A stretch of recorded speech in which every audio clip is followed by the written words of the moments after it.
नमस्ते दोस्तों, स्वागत है आपका एक और एक्सप्लोसिव वीडियो में। आज हम बात करने वाले हैं एक आइज इशू पर जो इंडिया और पाकिस्तान के बीच डेकेड से जल रहा है, पाकिस्तान ऑक्यूपाइड कश्मीर यानी पोक। रिसेंटली पाकिस्तानी आर्मी चीफ ने एक बड़ा स्टेटमेंट दिया जिसमें उन्होंने कहा कि कश्मीर उनका जुगुलर वेन है। ये बात सुनते ही इंडिया ने एक जबरदस्त जवाब दिया, पोक छोड़ो वरना। लेकिन ये टेंशन काफी बड़ी है और इसके पीछे एक लंबा हिस्ट्री, इंटरनेशनल पॉलिटिक्स और रीजनल सिक्योरिटी का खेल छुपा है।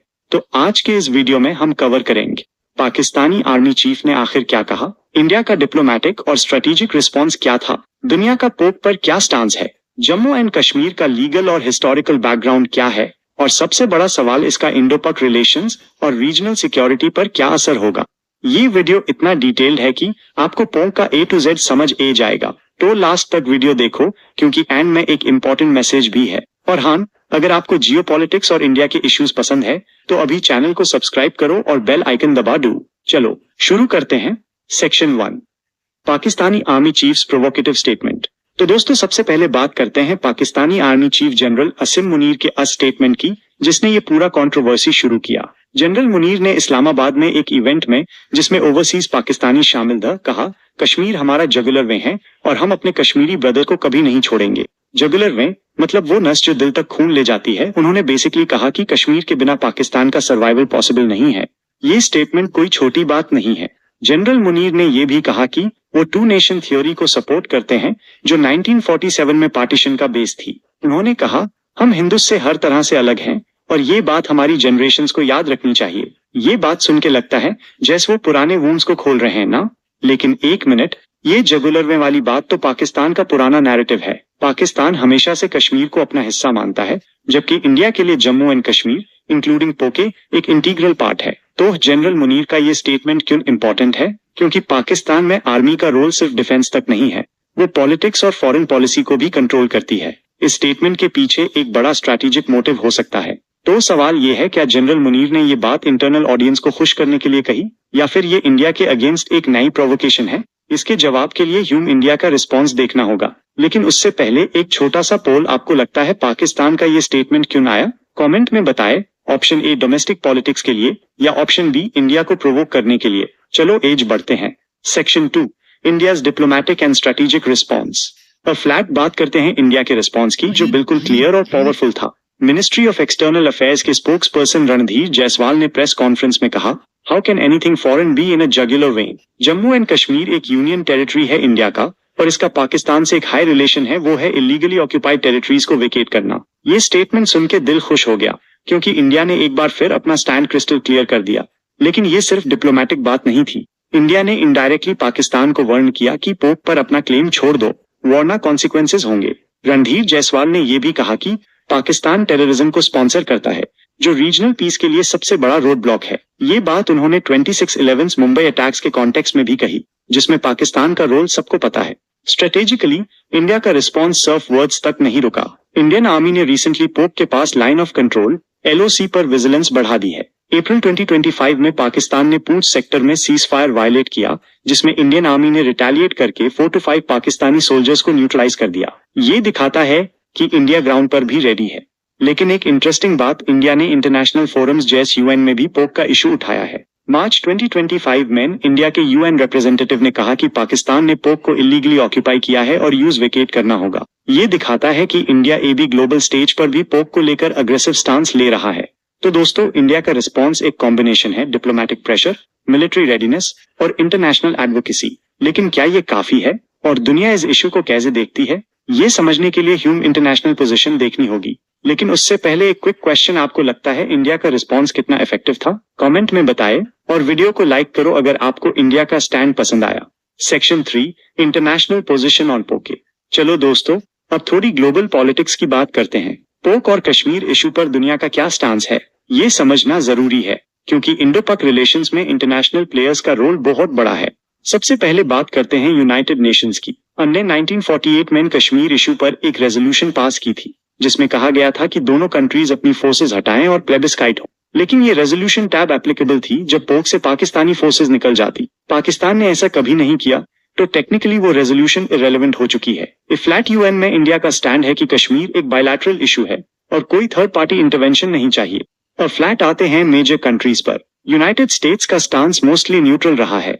वो दोनों कंट्रीज को डायलॉग के थ्रू इशू सॉल्व करने को कहते हैं। लेकिन रिसेंटली यूएस ने पाकिस्तान के टेररिज्म लिंक्स पर स्ट्रिक्टर स्टांस लिया है, जो इंडिया के फेवर में जाता है। चाइना का रोल थोड़ा कॉम्प्लिकेटेड है। चाइना ने पोक के through China Pakistan economic corridor CPEC बनाया है, जो इंडिया के लिए एक बड़ा कंसर्न है, क्योंकि ये इंडिया के सॉवरेनिटी को चैलेंज करता है। रशिया ट्रेडिशनली इंडिया का अलाई रहा है और वो इंडिया के स्टैंड को सपोर्ट करता है। यूरोपियन यूनियन और बाकी कंट्रीज मोस्टली न्यूट्रल हैं और वो कश्मीर को इंटरनल या बायलैटरल इशू मानते हैं। लेकिन एक बात क्लियर है, पोक को इंटरनेशनली कोई भी कंट्री ऑफिशियली पाकिस्तान का पार्ट नहीं मानता। इवन पाकिस्तान के अपने एलाइज जैसे तुर्की और मलेशिया ने पोक को ऑफिशियली रिकॉग्नाइज नहीं किया है। तो इंटरनेशनल कम्युनिटी का स्टैंड क्या कहता है? बेसिकली ये एक ग्रे एरिया है। कोई भी कंट्री ओपनली पाकिस्तान के पोक क्लेम को सपोर्ट नहीं करता, लेकिन इंडिया के फुल क्लेम को भी ओपनली एंडोर्स नहीं करता।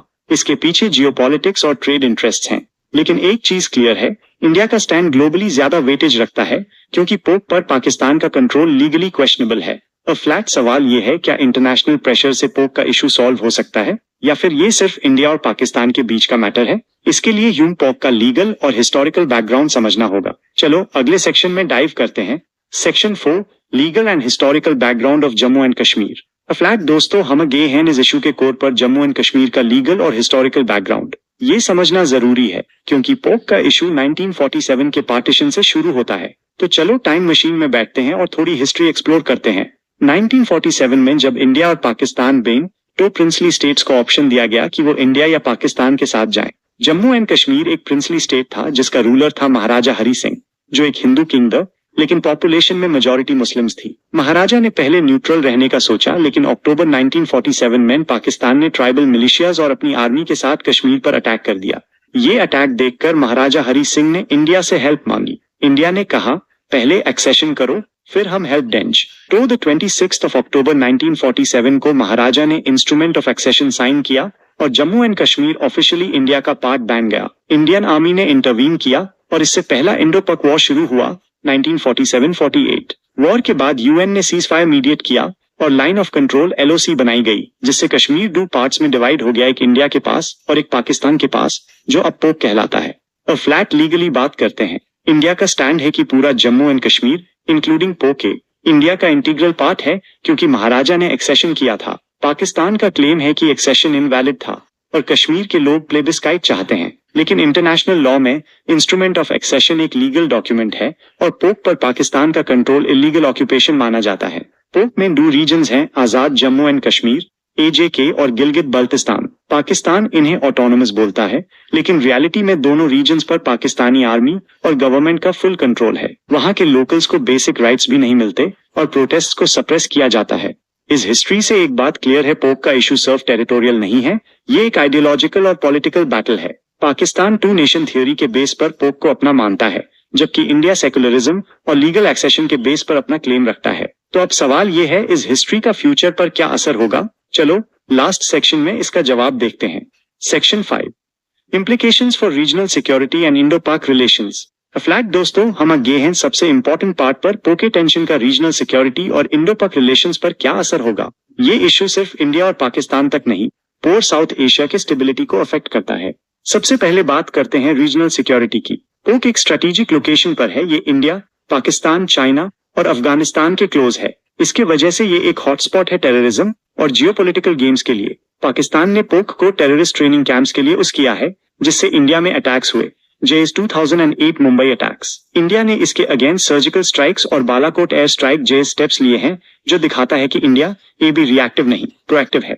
लेकिन एक बड़ा कंसर्न है चीन का रोल। चाइना ने पोक में CPEC के अंडर इंफ्रास्ट्रक्चर डेवलप किया है, जो इंडिया के लिए एक सिक्योरिटी थ्रेट है। अगर पोक में कोई बड़ा कन्फ्लिक्ट होता है तो चीन भी इन्वॉल्व हो सकता है और ये साउथ एशिया के लिए एक डेंजरस सिचुएशन बन सकती है। और फ्लैट बात करते हैं इंडो पाक रिलेशंस की। ऑनेस्टली दोनों कंट्रीज के बीच ट्रस्ट का लेवल ऑलमोस्ट जीरो है। पाकिस्तान का टेररिज्म सपोर्ट और इंडिया का अग्रेसिव स्टांस इससे और कॉम्प्लिकेटेड करता है। लेकिन एक होप है, अगर पाकिस्तान अपनी पॉलिसी चेंज करे और टेररिज्म बैन करे तो डायलॉग पॉसिबल है। External affairs minister S Jaishankar ने कहा है कि इंडिया पीसफुल रिलेशंस चाहता है, लेकिन टेररिज्म के साथ कॉम्प्रोमाइज नहीं करेगा। फ्यूचर में 2 सिनेरियोज हो सकते हैं। स्टेटस क्वो, टेंशन कंटिन्यू रहेगा with occasional cease fire violations और डिप्लोमेटिक स्पैट्स। एस्केलेशन, अगर पाकिस्तान पोप में कोई बड़ा प्रोवोकेशन करता है तो इंडिया मिलिट्री एक्शन ले सकता है, जैस पोप को रिक्लेम करने की कोशिश। डिफेंस मिनिस्टर राजनाथ सिंह ने कहा है कि पोप के लोग एक दिन इंडिया के साथ आएंगे क्योंकि वो पाकिस्तान के रूल से खुश नहीं है।